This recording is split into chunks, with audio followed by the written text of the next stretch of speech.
Okay, folks, let's take this one apart and see what we can find out. When I'm playing any kind of music, I'm always looking for the energy, kind of the life, the spirit of it. And in this one, which is, as you probably know, the second movement of Bartok Concerto for Orchestra from what's called the Game of Pairs. It starts out with the bassoons, and then I don't know if I can remember, clarinet maybe next, oboe, flute. Anyway, it ends up at this point with the two trumpets playing. And there's a lot we can learn from trying to make this sound good. One thing is, it's got a groove. It's like,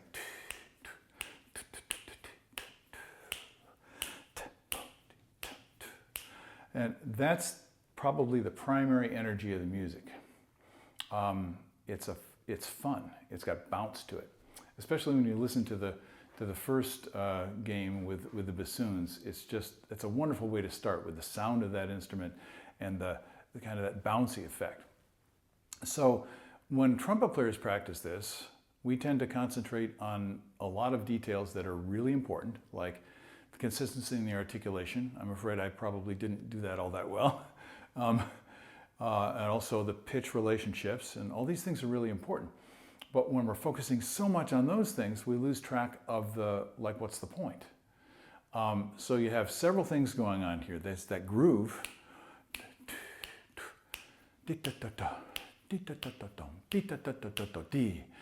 And when you're in the orchestra, this is actually pretty easy because you're playing with other people. When you play it for an audition or a recording, I find it much more difficult because you don't have the mutual energy of people working together. So when we practice this and when we are preparing it for an audition or for a performance for that matter, we want to be bringing the orchestra with us. And this is in any kind of music that you play. Here we have I think it's a viola cue.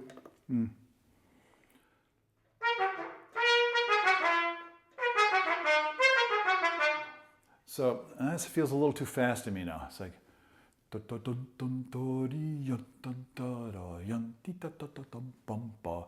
so that's the bassoons at the beginning of the piece, and that carries all the way through. So when you have that character in your ear, you just kind of follow it.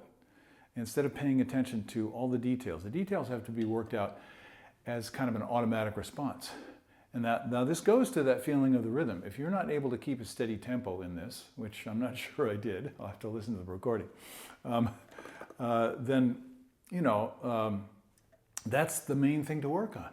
And I work on it the way I just showed you. I'm feeling the backbeat. I'm trying to get into that feeling where the music is flowing at a steady rate with arrival points all the way through. So when I listen to that viola cue, see, that's the rhythm is already set up. It's like having a, you have that rhythm. You even have the subdivision, the 16th note subdivision. That makes it so much easier to play. Now that's easy to say, but I want you to practice it that way. So a good way is, see, you have the rhythm in your fingers too. There's a groove there. Now, the next thing that most people concentrate on is articulation.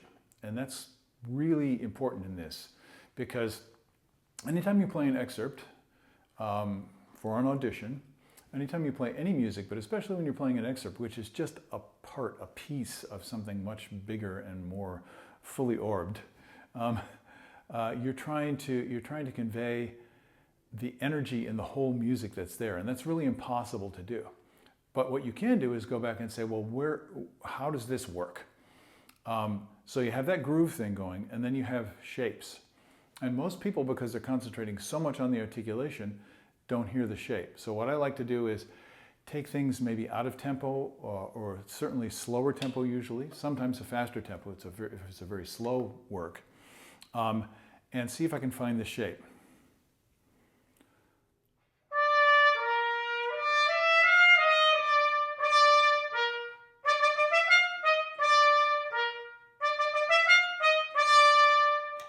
So that's one way of thinking about it. Find the shape. Another way of thinking about it, which is really helpful in all kinds of music, is where are you going? In other words, is there a place where I'm going to where I land? And I think he marks in here quite a few landing points. The first note has a tenuto marking on it. And that means it should have a little bit of weight on it. And the next one is obviously the half note.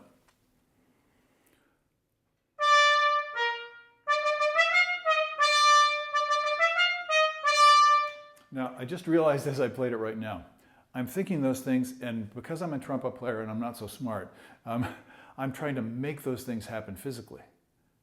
And it works much better if you just hear it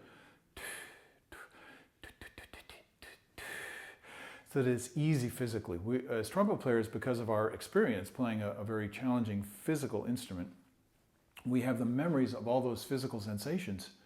And they come in whenever we see music and whenever we hear music in our mind, we're thinking, I need to go da, da, da, da, da, da, da, da, da. And when we do that, it just makes us tight. And then the music generally doesn't come through. We can be trying very hard, but not succeeding with what comes out of the instrument. So as you record yourself, that's something to listen for. Can you hear the bounce? Can you hear the direction? Can you hear the shape? Can you hear the landing points? And again, this applies to any kind of music. Now with this particular piece, articulation, as I said, is very important. And in the orchestra, you have a lot of skills that are necessary for playing all different styles of music. That's why I like playing in the orchestra. It's because it's challenging to play all these different styles of music.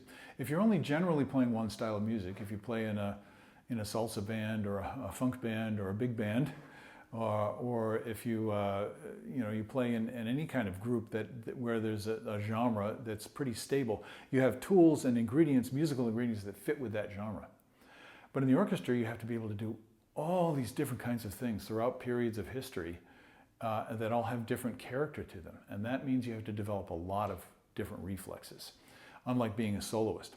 So let's spend just a minute looking at the articulation and see if we can discover something, or at least maybe a helpful way to practice it. So one thing I do, as I mentioned many times before, is I'm trying to feel the groove and feel the subdivision.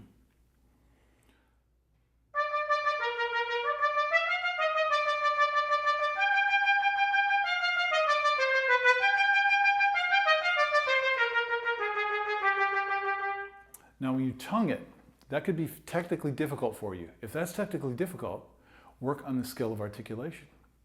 What I just did is I practiced it.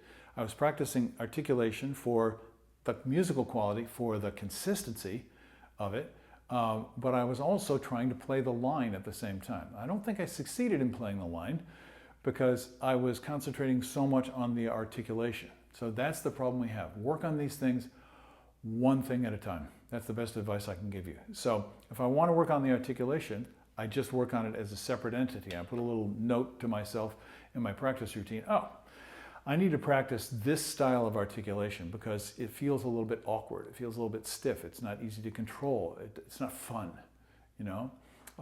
So if I can get it to be fun,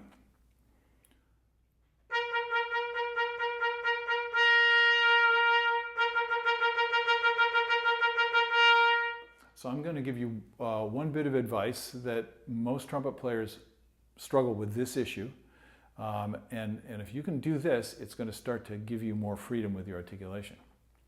Because when notes are going faster, we have a tendency, so I'm not fully releasing the air. Instead of going,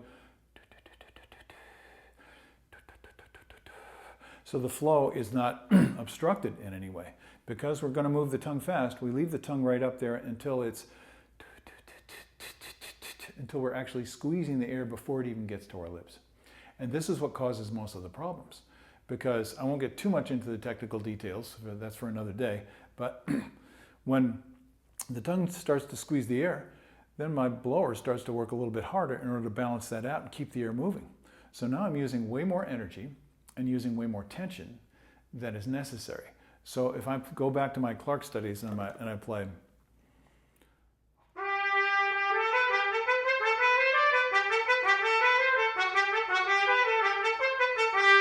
I could be going. Do you hear how I'm squeezing the air instead of? So the airstream is completely unimpeded. It's completely free, exactly as if I were sustaining a note. Now that's challenging. Everything, the support has to operate properly. Your breath control has to be very excellent. If it's not, we tend to use the tongue to control the air. And all the tongue is doing is acting as a little valve. And it should be just that relaxed. So when you work on your tonguing, work for the skill, the fun of getting that tongue to work in such a way that it feels enjoyable to do that action. If it feels awkward, strained, if you're struggling, you know that's not where you want to live. So that's the technical aspect of it. There's another technical aspect to this which is really important, and you notice it in the orchestra. And I'm going to condition this a little bit. It says right at the beginning, piano.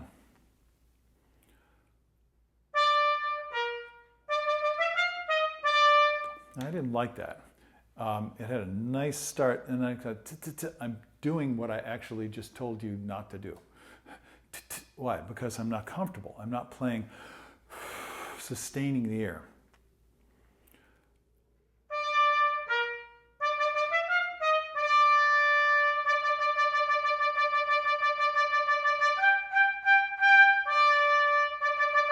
So sustaining with good support and easy flow is what allows the tongue to do its job properly. When I'm not providing the support and the flow, then my tongue tries to make things happen without it, and then you start to get tight. Okay, at the beginning it says piano. Most people get tight right from the very beginning. I know I do. So I'm going, you know, dee, da, dee, dee, dee, dee, dee, dee. That's not it. Where's the sound?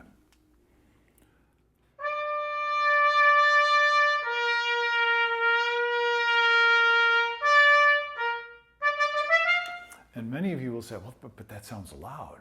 Well, in the orchestra, it doesn't have to be soft. It's a duet. It's the most important thing that people are listening to at that time in the orchestra. But what does have to happen is when you go from piano to mezzo forte, now you're coming up 2 dynamic levels. So where you start is really important. And I say start comfortable. And usually that works in the orchestra. And then just throw the air a little bit more when you get to the mezzo forte.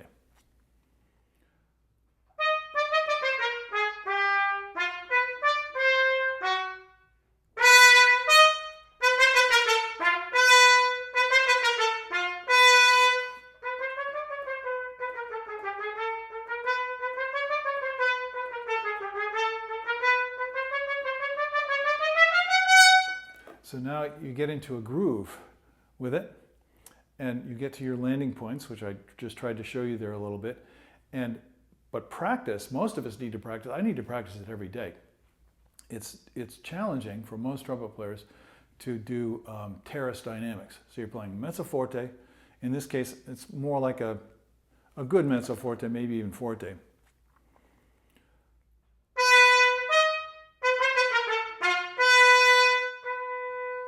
So a way I practice this is I want to be able to make that change so that it feels like I'm not doing anything spectacular.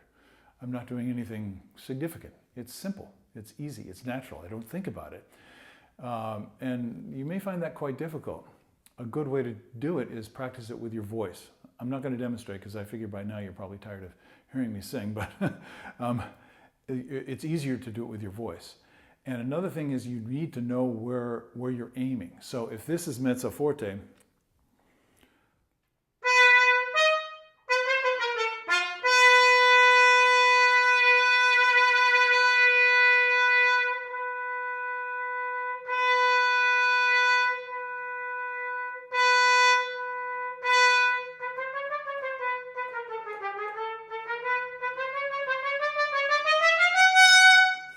that shows a great deal of control, and that's what they're listening for in the audition. They're listening for the musical details, the things that make the music come alive, and they're listening that it's easy for you. If it's not easy for you, practice the skills.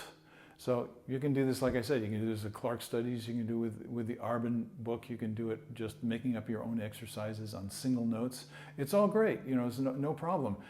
Just do your stuff and make the ingredients so that when you get together and cook this piece up, you're going to have fun and not be fighting all the time in order to try and make it sound right to your ear. So that's about the best advice I could give you. And since I'm hearing a lot of noise in the background now, I think I'm going to end the video for today. Go and practice, enjoy the process, break things down, work on one thing at a time. Above all, have fun, get satisfaction out of it, and bring this into whatever kind of music you're playing. Doesn't matter if you're not playing in the orchestra, these are great things to practice. Okay, I'll see you later on down the road. Have a great day. Bye-bye.